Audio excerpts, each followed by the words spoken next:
unique অসমীয়াত unique এই শব্দটোৰ অৰ্থ হ'ব অদ্বিতীয় বা অনন্য বা অতুলনীয় অহা এই দুটা বাক্যৰ সহায়ত আৰু বেছি ভালকৈ বুজি লওঁ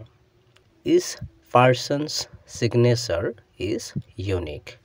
প্ৰতিজন ব্যক্তিৰ স্বাক্ষৰ বা চহী অনন্য বা অদ্বিতীয় মানে প্ৰতিজন ব্যক্তিৰে চহীটো বেলেগ হয় কাৰো লগত মিল নাথাকে These flowers have a unique smell এই ফুলবোৰৰ এক অনন্য গোন্ধ থাকে মানে এই ফুলবোৰৰ গোন্ধবোৰ বেলেগ ফুলতকৈ বেলেগ চেনেলটো সাবস্ক্ৰাইব কৰি ল'বা কাৰণ এনে ধৰণৰ ভিডিঅ'বোৰ ইয়াতে পাই থাকিবা